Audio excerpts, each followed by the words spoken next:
Hello. It's Monday. Here we do this thing, making sure that it's working. Hey, look at that, it's working. Oh! All right, so here's the questions. The no edit crew here, or what? Like, what's the deal? How's everybody's weekend? What were you up to? Did you do any shooting? Let me know what the deal is. I actually had a photo shoot this Saturday. Cecilia came over, and if you're not familiar with Cecilia, Cecilia is the one that I did the Sandman photos with. So this is Cecilia here. And this weekend she came over and we did an Alice in Wonderland. And this is actually one of the edits from that photo, from that shoot. And I'm pretty happy with how it turned out. We wanted to do like this levitation idea of her falling. We painted that backdrop to create this sort of mushroom scene. We added the foreground. I brought in a bunch of branches from the compost, hung the teapots from the ceiling, and had her sit on a stool and pose. Oh, echo. Well then, let me fix that. Sorry, gang.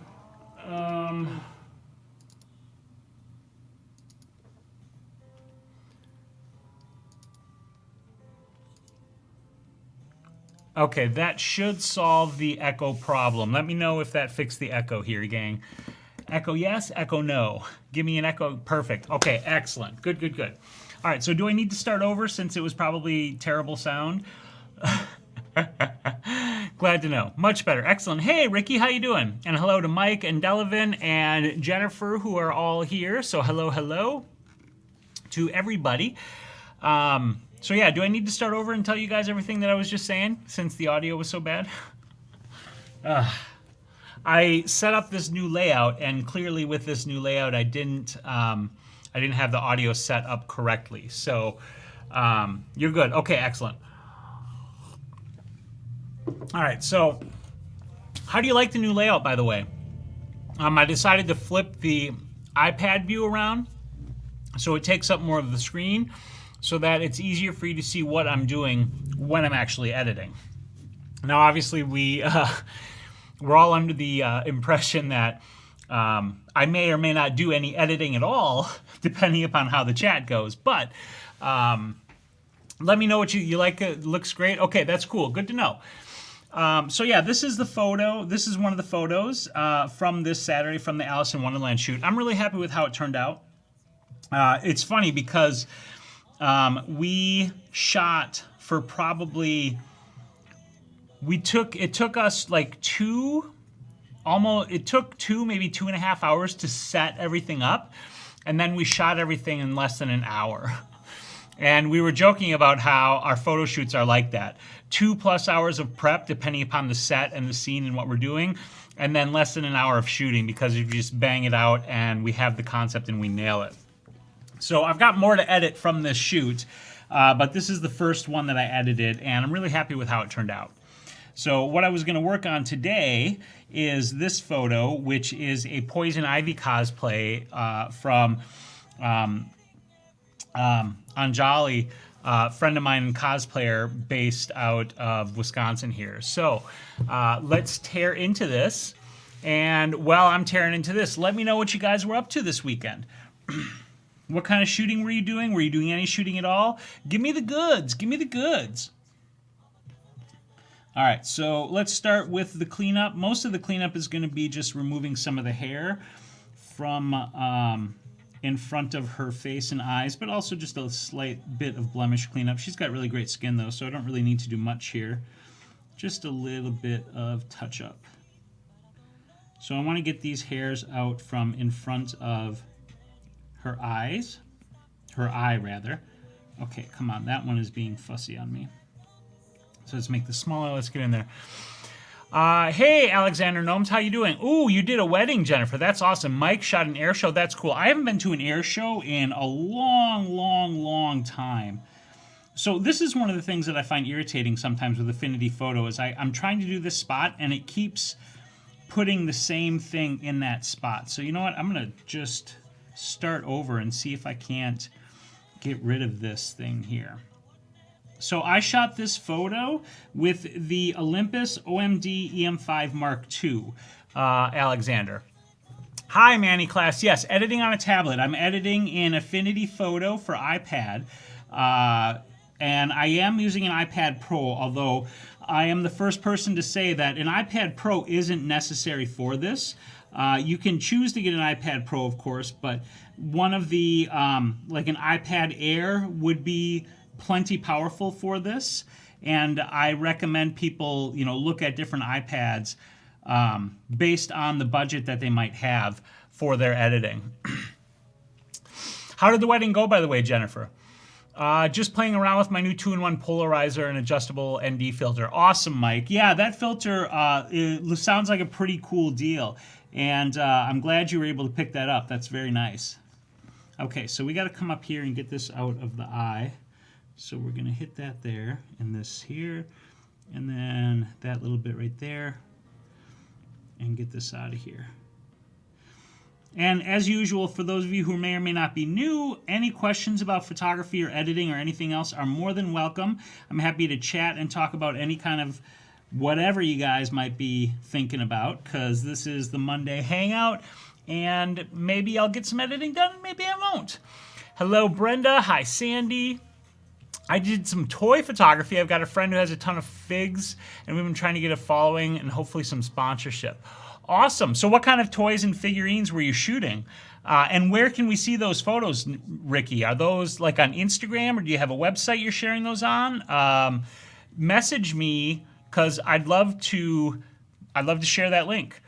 Air show was fantastic. Shots turned out great. Awesome. Mike, I'm glad to hear that. Yeah, fast shutter speed for the air show, that seems right about accurate. When you're shooting those moving airplanes, you're going to need that for sure. All right, so this hair cleanup is going to be just a little bit of work here, but it shouldn't take too much. Just a little bit of time consuming is really what we're dealing with here. And this looks a little bit, there we go, better like that. Good, I used the 8200 for a sunset shot with dramatic lighting. Awesome. Brant, yes, hello. Fist bump for being here near the start of the program. And how are you doing, by the way? Hope you're doing all right. I am happy to be here. I had a good weekend. I had that photo shoot like I was talking about on Saturday, so that was a lot of fun. And then yesterday was just kind of a chill out day. I did a little bit of stuff around the house, but not a ton. And my wife and I were just kind of relaxing, which was really wonderful, because sometimes you just need a bit of relaxation. And that was yesterday for us. All right. And today I am back at it. Hey, Mark, how you doing, bud? Good to see ya. It's a little of everything. Star Wars, Spider-Man, DBZ, Marvel. It's all on Instagram. Hey, all right. I'm going to go grab that Instagram link right now and drop it into the chat, because I want to check those out anyway. Instagram.com/PROTOY photo. Oh, I get it. Pro Toy Photo. Okay, excellent. Continue. I'm following. Oh, for crying out loud. I will follow after the show. I'm not logged in, so it's like, oh, you gotta log in and blah, blah, blah, blah. All right, so check out Ricky's Pro Toy Photo IG. Okay, so there's the Insta. Let's take a look at it on here, because I want to take a quick peek. Whoops, I don't want to close that tab, because I want to be able to go back to that. So hopefully I can just paste it. Haha, it worked. Aha, yeah, those are cool. Those are cool. Those are very cool. These are really nicely done, really nicely lit. I dig these. These are fun. Oh, this is nice. I like what you're doing with these, Ricky. This is really cool. Really cool stuff. All right, I've been crazy busy the past few weeks. 2 weddings, 2 weekends ago, 1 last weekend, and I might have a last-minute second shooting wedding waiting to hear back. Wow, Mark, yeah, you are keeping busy. Holy smokes, bud. I mean, that's not a bad thing, but it's definitely keeping you busy, right? All right. Who's ready for fall? I am ready for fall. I'm ready for the nice, relaxed, chill weather. I'm not a pumpkin spice guy, but obviously the avalanche of pumpkin spice comes with fall. But I'm fine with that because I love the fall weather, and I'm definitely done with summer and the heat. Okay, so I want to get rid of this hair around the mouth as well. So we're just going to clean this up as well.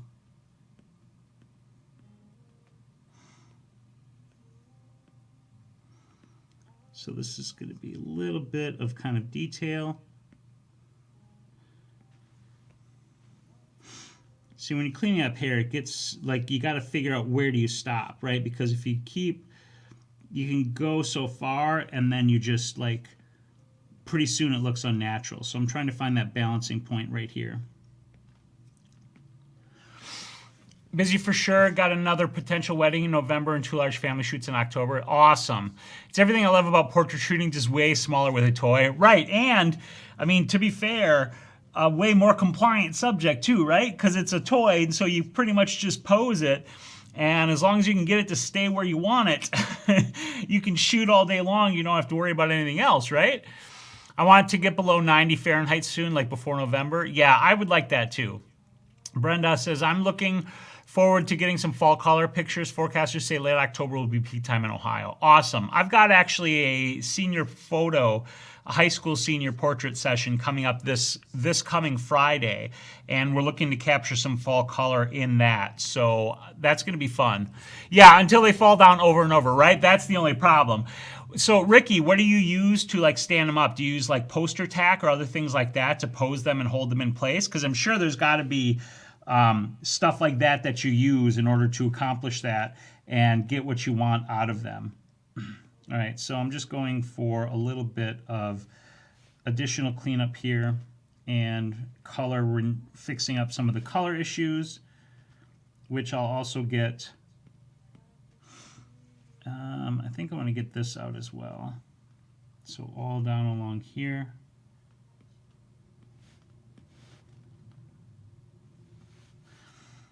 So that means this has got to come out. See, this is what I'm talking about. If you go too far, next thing you know, you're like, oh, and there's no hair left.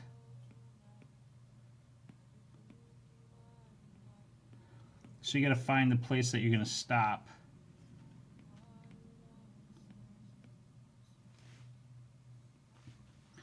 And I think this is the place that I'm going to stop. So, yeah, mostly what I want to do is just see how that all that in front of her eyes and stuff, I wanted to clean that out. So that looks pretty good there. There's a model putty that I use and flight stands out of 16 gauge heavy wire. It's easy to shop out. Yeah, that's kind of what I was thinking. That's perfect. That sounds perfect.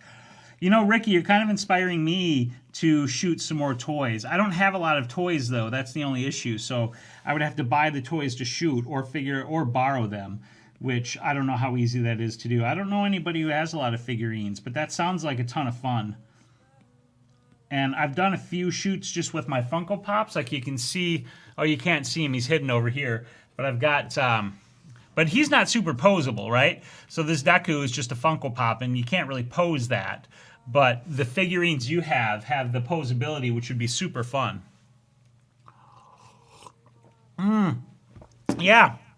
Good point, Sandy. I didn't even think about that, but yeah. I could go to the thrift shop. Thrift shop, and I could probably find some toys pretty easy. It's an expensive venture. He's just an avid collector. Right, exactly.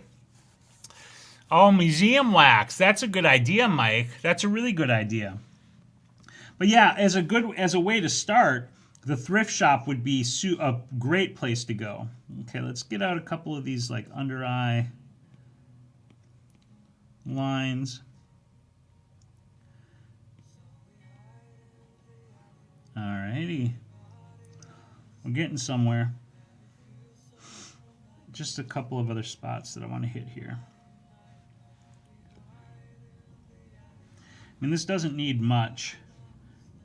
And just see if there's any cleanup I need to do down here. Most of this looks good. Oh, one other, that right there. See, it's a constant in and out. That's where I got the Gumby and Pokey figures for our toy photography challenge, right? Brilliant, brilliant, brilliant, brilliant. All right, so I think I'm going to go to the thrift shop and maybe pick up some toys for some fun photo shoots. That right there.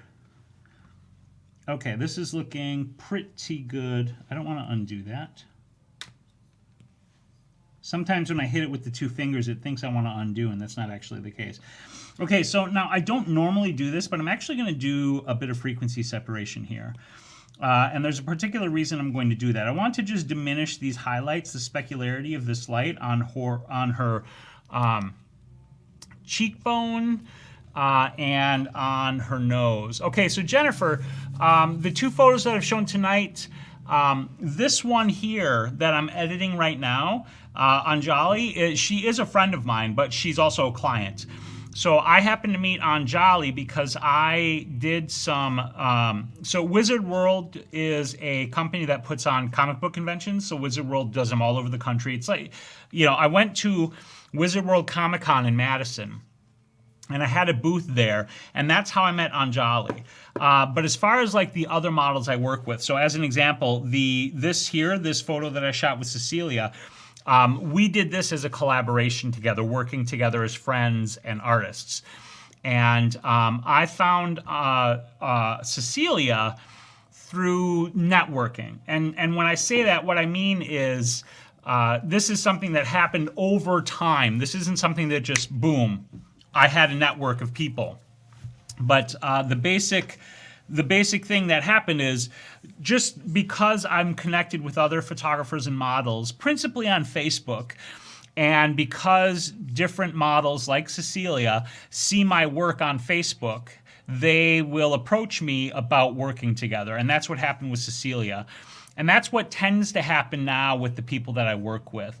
Although I have a set of people that I like to collaborate with on a regular basis. So Angela is one, and Noelle is another, and Cecilia. Those are like the three main people that I really enjoy collaborating with. And that's how I found my models. And to kind of give you a sort of overview of that process of what happened, back when I was starting out and I knew like nobody, the first thing I did was I started a small local camera club with me and a few other photographers to practice shooting portraits. And when we started, we didn't even have any models. What we did is we took photos of each other to practice our lighting and to practice taking portraits. And in doing that, we met like every couple of weeks. After a little while, we started bringing people in, just like friends or family, who were willing to sit for us and practice or who were interested in modeling. So I started to build my network that way. And that's actually how I met Angela, because one of the photographers that was in the group knew Angela and asked her if she wanted to come and model, and she did. And so that was the first time I met Angela. And then as far as like the other people and how I started to meet other photographers and models, I went to different photography events. So if you search on Facebook or you search on Google for like photography group photo shoots or photography events, I would imagine they happen everywhere, because they happen in Wisconsin quite a bit, where somebody organizes an event at a location where a bunch of models and a bunch of photographers come together and take photos at that location. And they're generally themed. So as an example, like there was one that just happened this past weekend. I didn't go to it, but it was at a haunted house. And so it was like horror and Halloween themed for this particular photo shoot. I did just go to one a month or so ago that was angel and demon themed. And you meet models that way that you can then collaborate with and connect with in the future. And then if you want to, and then the other thing is sharing your work. So sharing your work on Facebook, on Instagram, helps you connect with these people. And this is something that people don't often realize. And this is something that's really, really super important, because you might be sharing your work on Instagram and or Facebook or other platforms, and you may be getting discouraged because you know, maybe you only get 5 likes, or maybe you get no likes at all, or nobody comments on it, or whatever. And you think, oh, what's the point? Nobody cares, whatever. But even though people may not be interacting with your photo, people are seeing it. And the people that see it, that are affected by it, will remember you and your work. And in the future, it's likely that they may reach out to you because they remember seeing your work. And that's what's happened to me on Facebook. So it's kind of all of those things that I've done over a number of years that has built up to the point where I have a good network of models that I am friends with and that I'm connected with, that I can work with on a regular basis.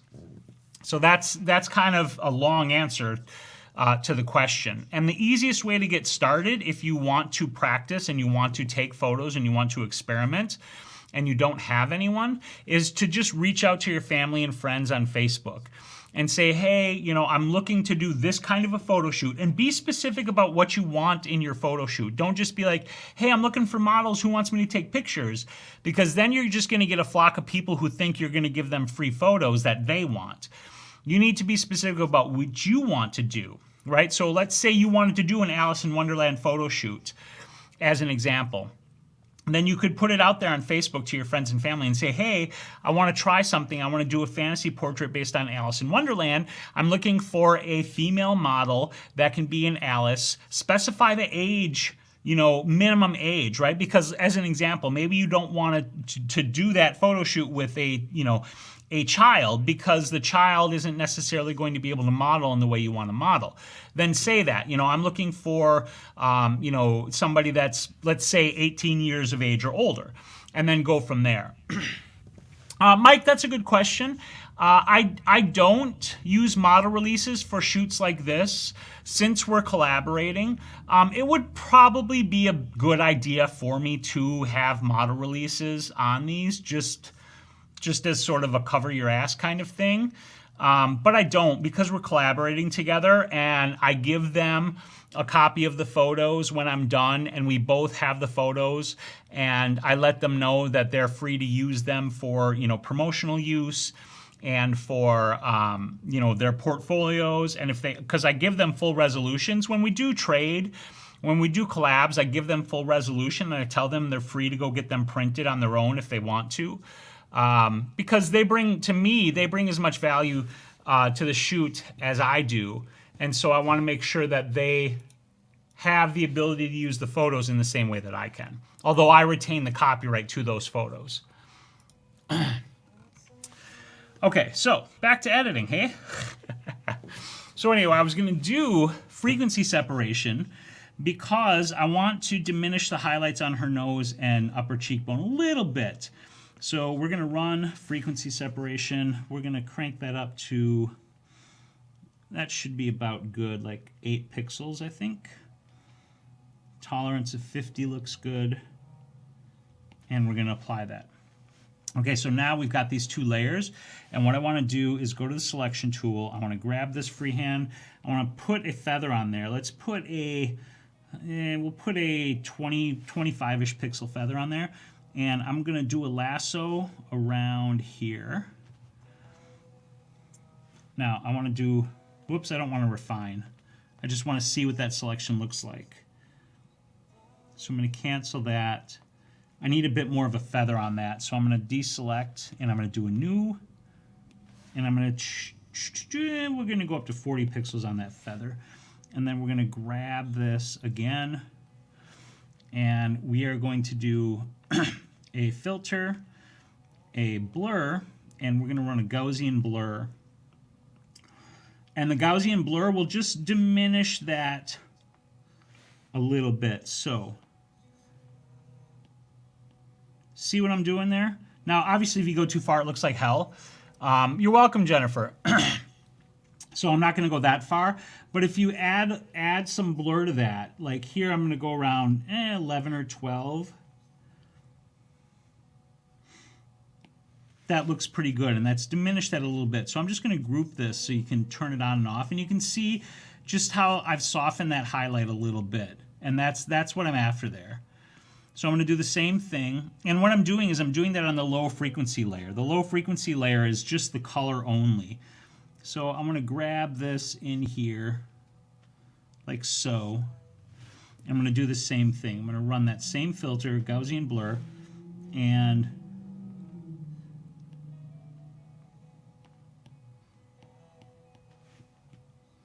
oh, I can't see because I don't have that group on. Haha.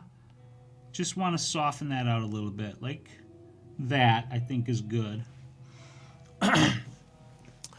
Spyros, how do you like frequency separation on a video over the way? Oh my God, Mike, it's so much better. It's so much easier to do it this way with this frequency separation filter than the way you had to do it in Photoshop. And to be fair, in Photoshop I had an action, so it was as easy as it was here as it is here in Affinity. But it's so much. I only had that action because, you know, I took the time to make the action once I learned how to do it. To have to go through all those steps is such a huge pain in the butt. So to have this frequency separation filter, to me, that's genius. I love it. I think it's brilliant.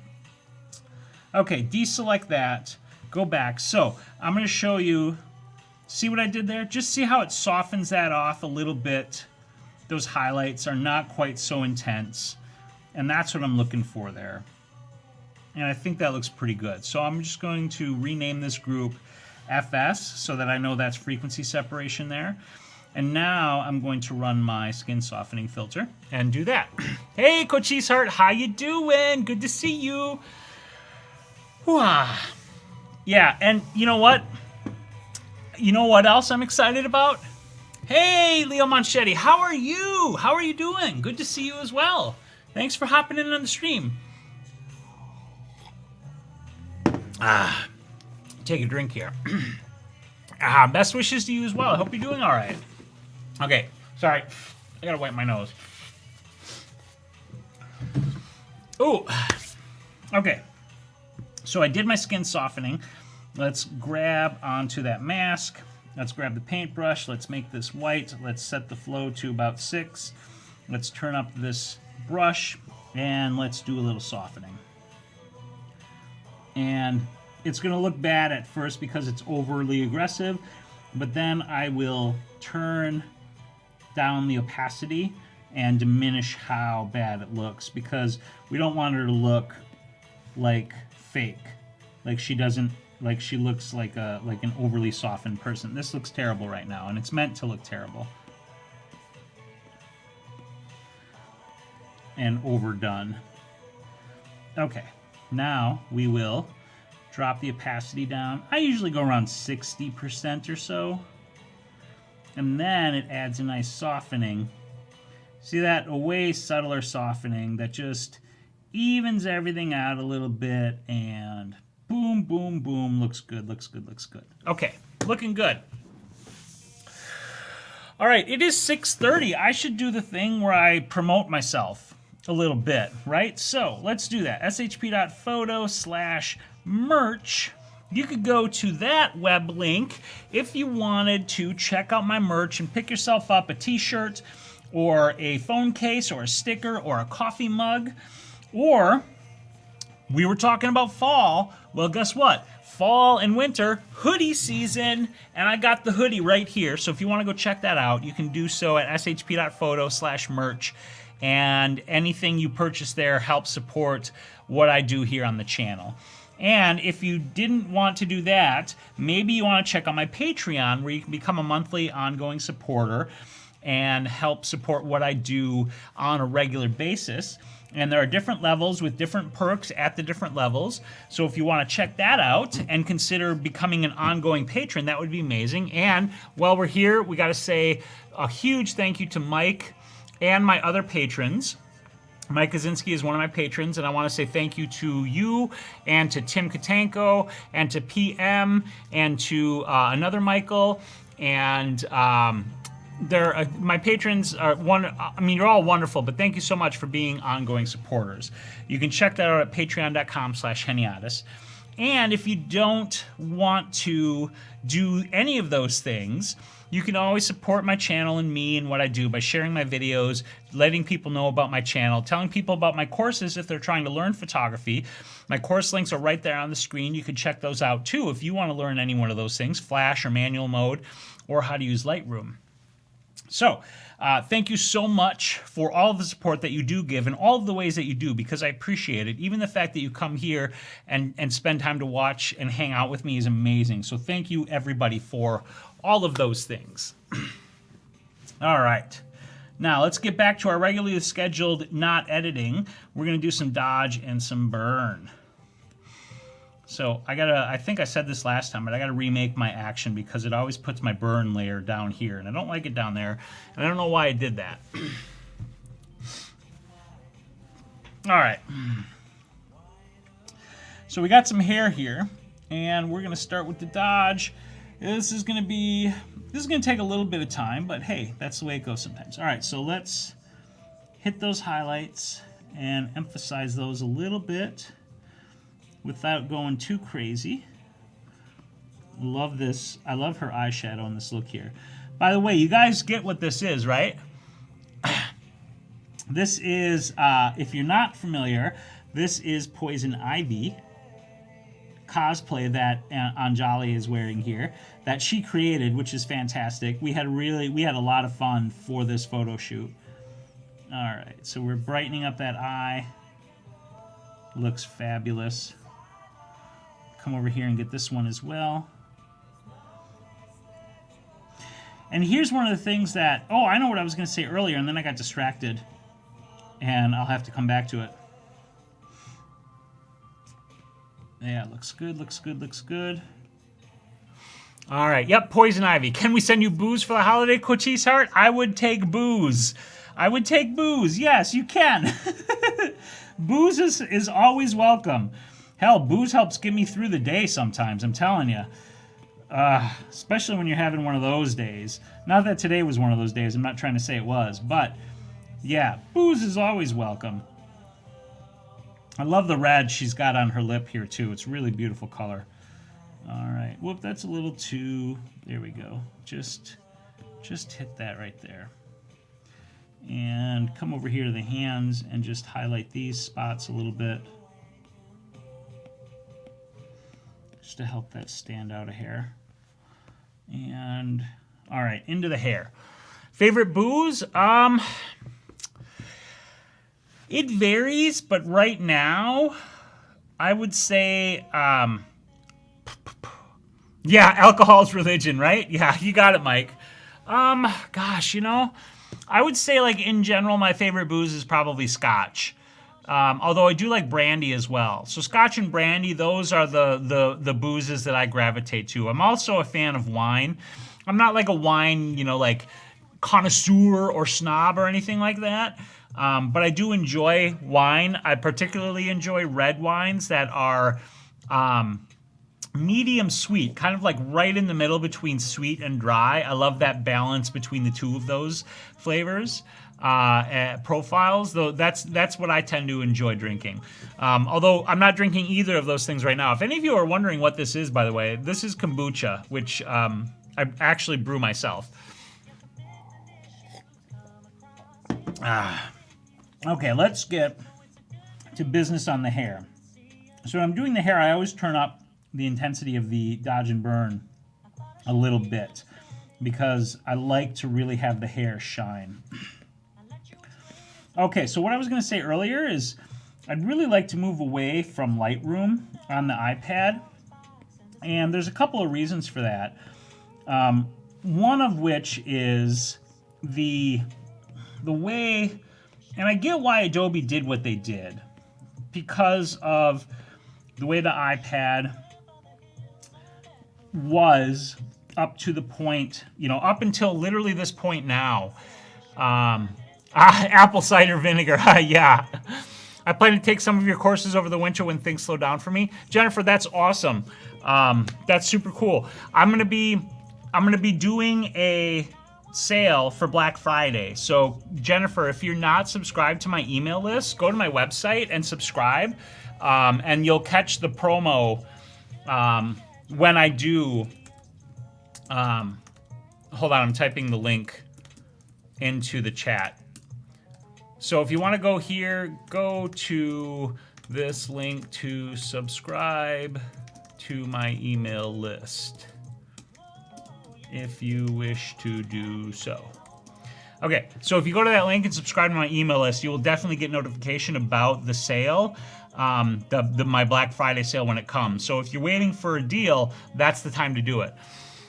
Ricky, I don't have any like definite plans right now, but I have a friend that recently moved to California and a standing offer to go visit. So it's something that in the future, yes, I have like sort of generalized plans to go to California.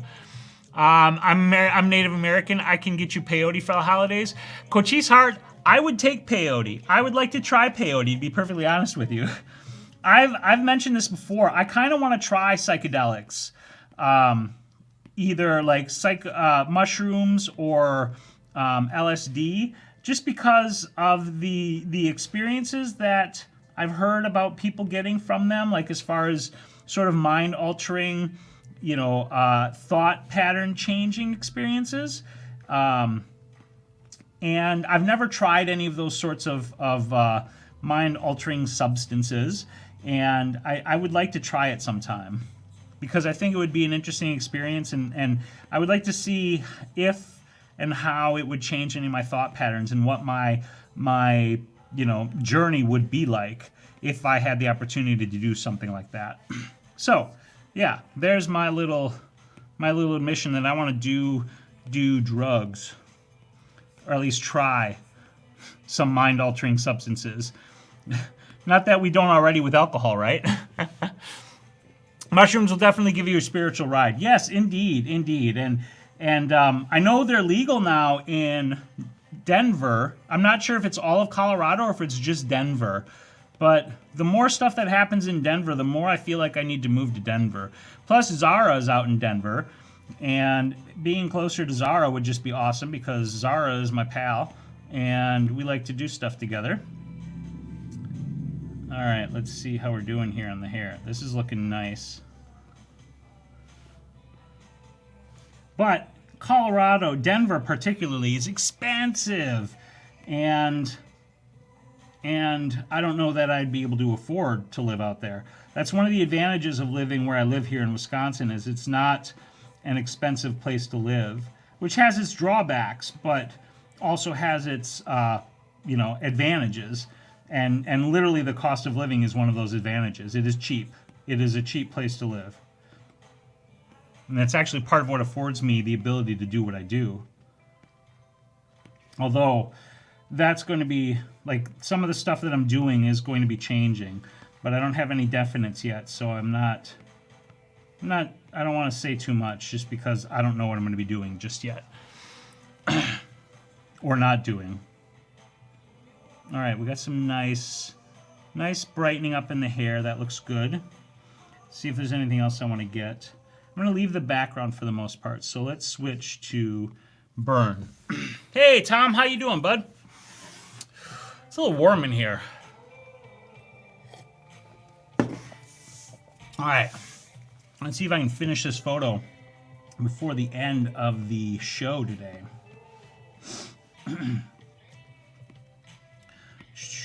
Welcome to the show, Tom. How you doing?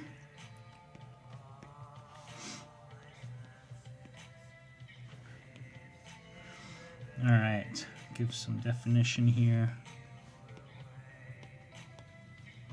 to these areas. Hit the pupil, and then outline the eye, the iris.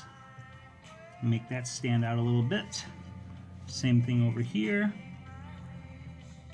One of the things that I always preach when you are doing eyes is do not whiten the eyes, because if you whiten them, it starts to look unnatural because the whites of our eyes have a coloration to them.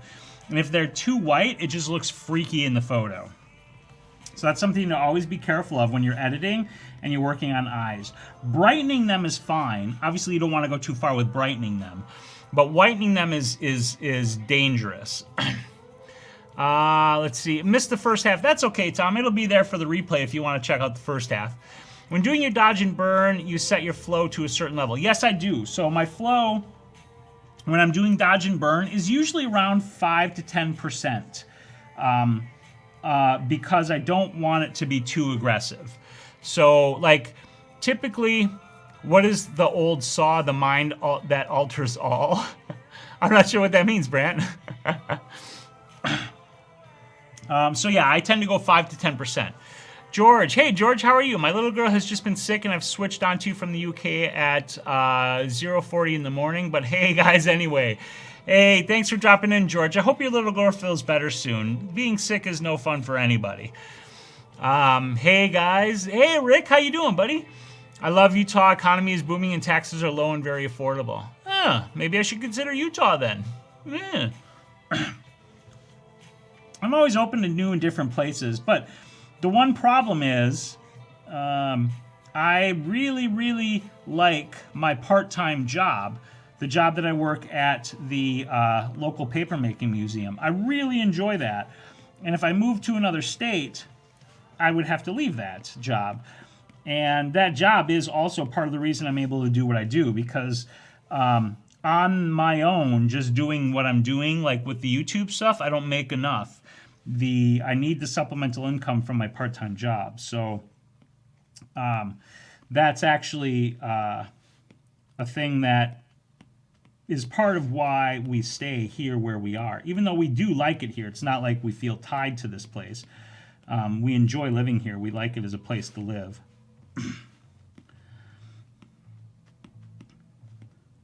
And I really enjoy the job at the museum too. I like creating exhibits. It's a different type of creativity, coming up with the story and telling a story in an exhibit and creating the visuals or finding and laying out the visuals that go for that and around that.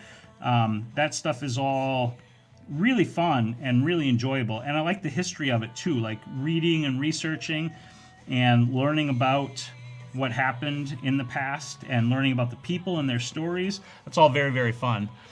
Yeah, Brant. We don't actually have a Fourdrinier machine at the museum because obviously big, but I do have, literally right now, I have an exhibit on the history of the paper machine, and part of that obviously is telling the story of the Fourdriniers and the development of the Fourdrinier style machine. So yes, that we want to get some kind of a diagram or model, like a 3D model of a paper machine so people can see it. Ricky, thank you so much for hanging in. I'm glad you're able to pop in. Definitely till next time. Have a great week, bud. So, Brand, did you work in the paper industry?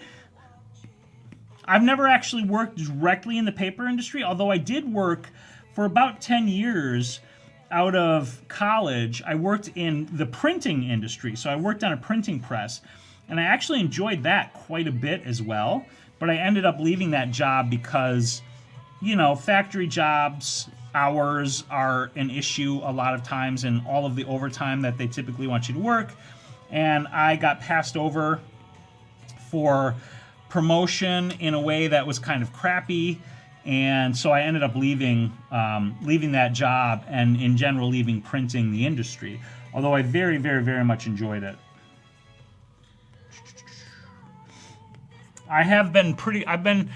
Okay, I had to read so much about the machines, I was on the fringes of the papermaking business. Gotcha. Massachusetts is loaded with museums, art, and history, but expensive. Yeah, I have, or rather my wife, Kim, she has a friend from high school that lives outside of Boston, and holy heck, yeah, expensive is definitely the word for it. But there's such history there, too.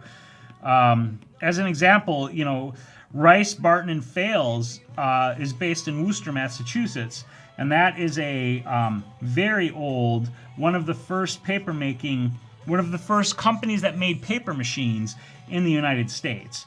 One of those early companies. Really interesting history in the Boston area for sure.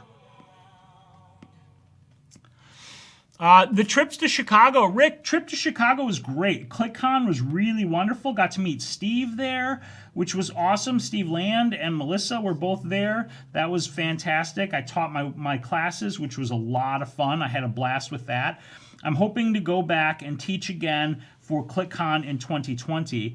And I know they're working on everything for 2020, so I'm hoping to get some kind of definite word on that sooner rather than later so I can start planning. But yeah, Chicago was a great trip. I had a lot of fun at ClickCon, got to meet a lot of wonderful people, and as always, I love teaching and helping people learn and explore their passion for photography. So that was fantastic. Okay, let's see here. Oh, a little bit more down here.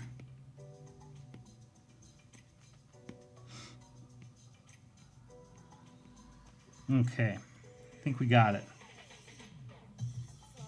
We do. All right, so let's group this together and name that Dodge and Burn.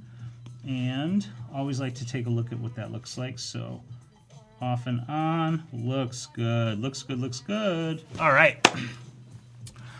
Utah has a big cosplay. Also, Salt Lake City has great Comic-Con. Ooh, okay. That's even more appealing. You're speaking my language, Cochise. You're speaking my language. Might have to look at Utah. I would go to a couple of paper mills in Connecticut, Mass. Some of the mills have been in place since the early 1800s. Yes. Yeah, those mills, the history there with those mills is really amazing. So where I live here in Wisconsin Rapids, ooh, has a big hit of ginger right there. Hi, Rick. Yeah, for now, yeah, the critiques have been dropped. The long and short of it is I kind of need a break from a lot of things right now, so I'm dialing back a lot of what I was doing. Because, I mean, the long and short of it is I'm pretty burnt out on all of this stuff. So I'm taking a little bit of a step back from some things and dialing it back so that I can figure out my path forward and decide what I want to do and how I want to do it in a way that is healthy mentally for me, because I've frankly been in kind of a bad mental space lately because of all the stress of all of this. And when I say all of this, I want to be clear, it's not this. Like, hanging out with you guys is wonderful. I love doing this. But all of the stress and pressure of like creating for YouTube, of trying to run this as a business, of trying to make sure that the business generates the kind of income I need to keep doing it, because it's a ton of work, and the return on investment is not where I want it to be, and it's not where I need it to be. And so so because of that, I'm scaling things back and readjusting how I approach all of this, and it's all in flux right now. But that's kind of what's happening. Okay, so with that done, I'm actually going to hop over here, and I need to grab these grading layers. So I'm going to do a pasteboard copy, and then come over here and do a pasteboard paste. And boom, look at that. That looks fab. Without the grading, with the grading. And if you're interested, I've got two grading levels. So I've got the curves adjustment, which does a nice crushing of the blacks here. And then I've got a gradient map using these two colors to map these earthy greens and yellows to lean into that poison ivy, add the warmth and add the green to the shot. I toyed with adding the red, but I think the red in the hair is all we really needed there. Although we could add red. I'm kind of curious now to what that would look like. I might try it. I would go to, oh yeah, what I was saying is, so where I live here in Wisconsin Rapids, we have a, not as old as early 1800s, but we have a paper mill that started, the first paper mill on the Wisconsin River was 1891. The first pulp making was 1881. But the sort of like big company that came out of Wisconsin Rapids was Consolidated Water, Power, and Paper Company, or in later years, Consolidated Papers. And they were well known for their coated paper products. They were actually huge in coated paper and in the printing world and in magazines. And as an example, Consolidated actually made the paper for Life magazine, which obviously was a big deal in its time. One place was known to make rag paper back in the early 1800s, where they once used wrappings from Egyptian mummies as a cloth source. Oh my God, that's pretty amazing, Brant. That's pretty amazing. Isn't that crazy? Oh my God, oh my God, taking an Egyptian mummy and then taking the cloth wrappings and turning it into paper, that's mind-blowing. That's crazy. Okay, I've got an idea I want to try. I'm going to duplicate this gradient map layer. I'm going to turn one of them off, and we're going to mess around with the colors here. I want to see what it would look like if I add some of that orange in there.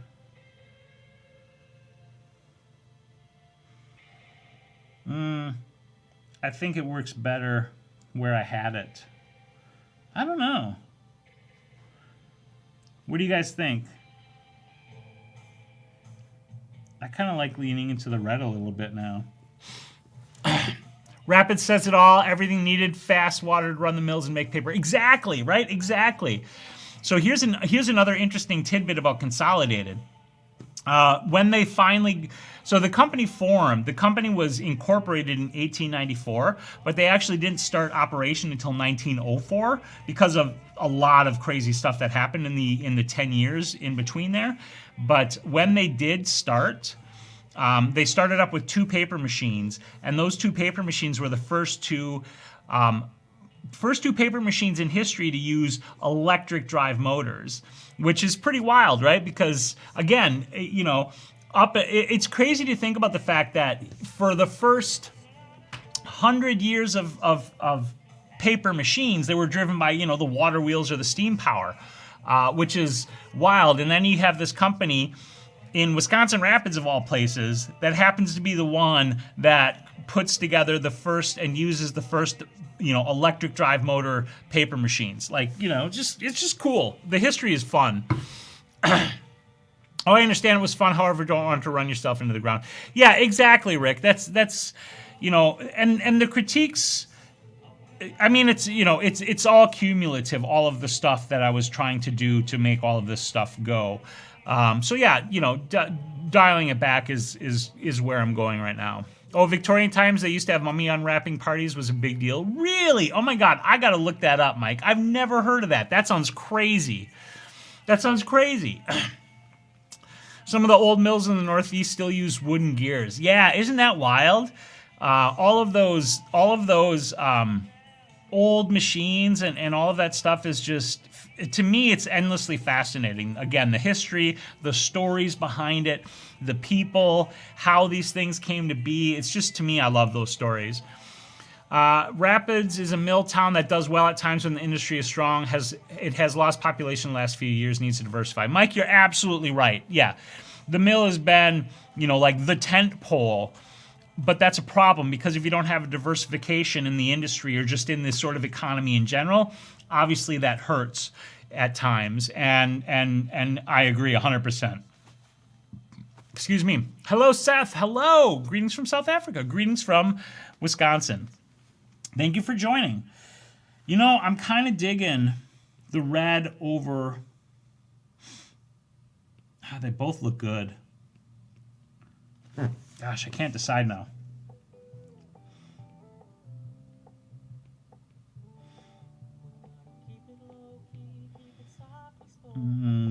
I like the warmth. I think I like the warmth of the yellow a little bit more.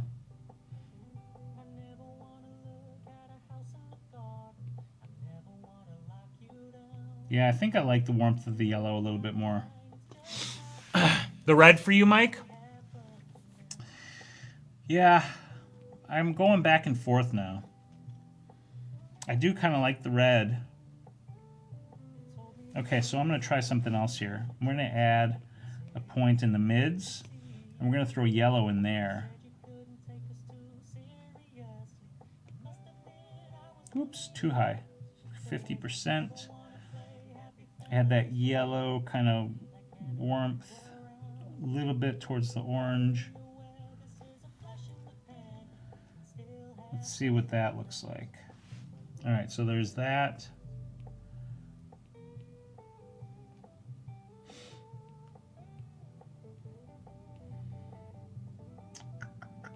I don't know. I can't decide. My eyes are left-hand raised and very shallow right face side. The idea was she was kind of, so it's poison ivy, and the idea is she was preparing to sort of unleash a little bit of her poison ivy magic or whatever upon you as the person who happened upon her in the woods here. I like the red. Hey, KT Butch 55, how you doing? In Canada, I saw paper making years ago, but it was mostly craft paper or brown paper. Yes, that was the stinky sulfur stuff. Cochise. Oh my God, that's hilarious, Cochise art. Yeah, that craft process is definitely stinky. In fact, the paper mill here in town has a craft mill as part of the whole production setup. So it's actually a pretty vertically integrated setup because they have the craft paper mill, they have the machines for producing the paper, of course, and then they also have a converting division that converts all of the paper down into the product for the customers. So we get that sulfur stink here sometimes, but it's not, it's not as bad as it used to be. All right, I think I'm going to take that yellow back out. I think it worked better. I'm leaning towards the red. I'm leaning towards the red with you guys.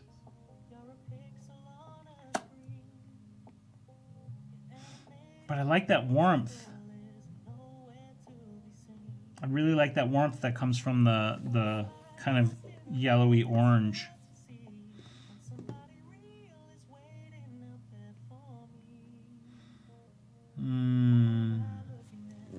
Sulfur is the smell of money. Yep.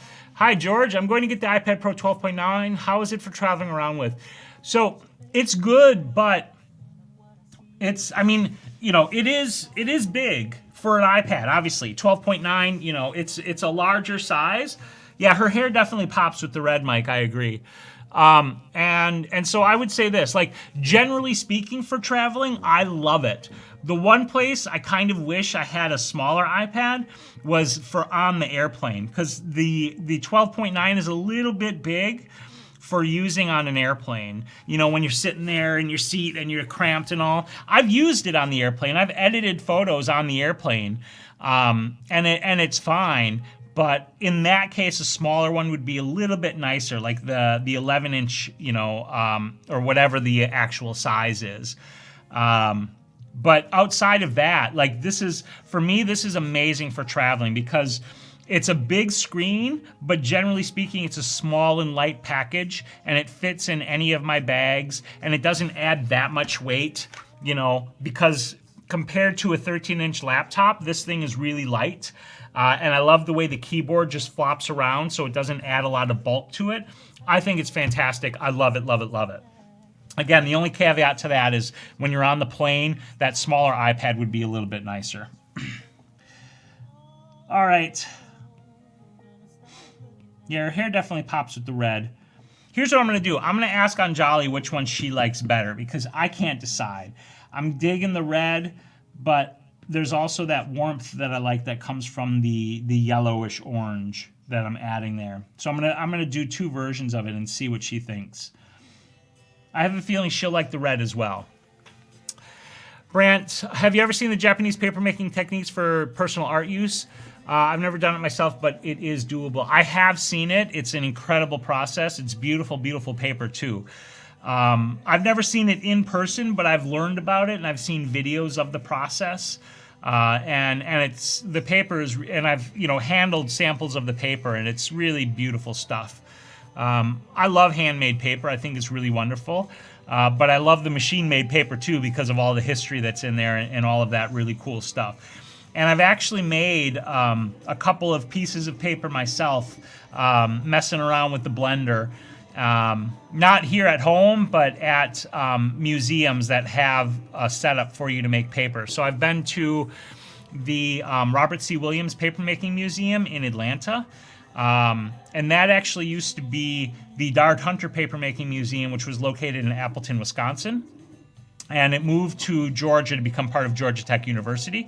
So I went there and I did a visit there and made some paper there as I was touring the museum and visiting with them.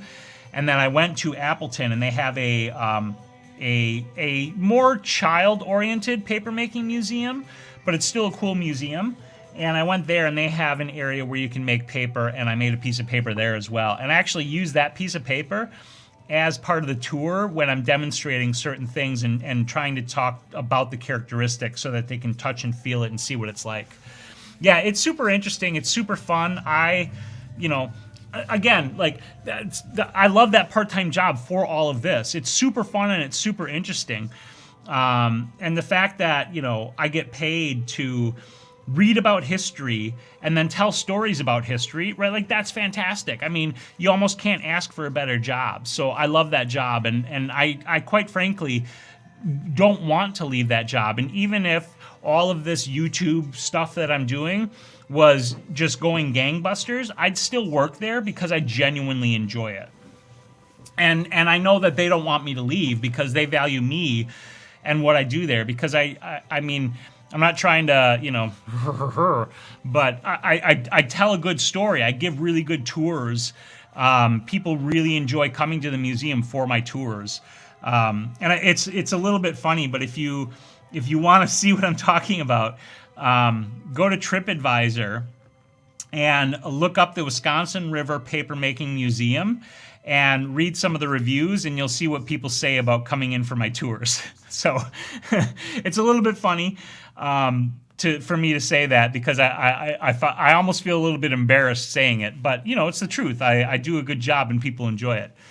Hello, Alan. Thank you for all your videos I've watched, which helped me become a better photographer. That's fantastic. Thank you so much for watching. I appreciate that, and I'm glad that my videos are able to help you. That makes me very happy, because I know I love helping other photographers grow and be able to create the photos they want to create. So thank you for sharing that with me, because I genuinely appreciate it. I genuinely appreciate you letting me know about that. Thank you so much. Mike says, when you move to Denver, you can come down to Colorado Springs and have lunch. I'd love to do that. By the way, my property taxes are way less than half of Wisconsin, but the overall cost of living is slightly higher. Yeah, I like Colorado in general. I really do. And if I was going to move to another state, if we were going to move to another state, it would probably be Denver. It would just be finding the place in Denver to move to. But like I say, right now, no plans to do so. Okay. Yeah, much healthier. Yeah, there's that too. So on that note, I am going to wrap this stream up. Thank you so much, everybody, for joining. I appreciate you guys hanging out with me very much. If you want to support what I do here on this channel and these streams and my videos, you can head over to any of the links that you see directly up above me right now, whether it's purchasing my courses, checking out my merch and purchasing merch, or joining my Patreon, or if it's none of that stuff, sharing my channel, letting people know about my videos and telling them about me is also incredibly helpful, and I appreciate that support as well. So regardless of any of that, thank you so much for joining me. I appreciate all of you. Please have a wonderful week, and make sure you get out there and take some damn photos. Have a good week, everybody. I gotta find the stop button. Bye!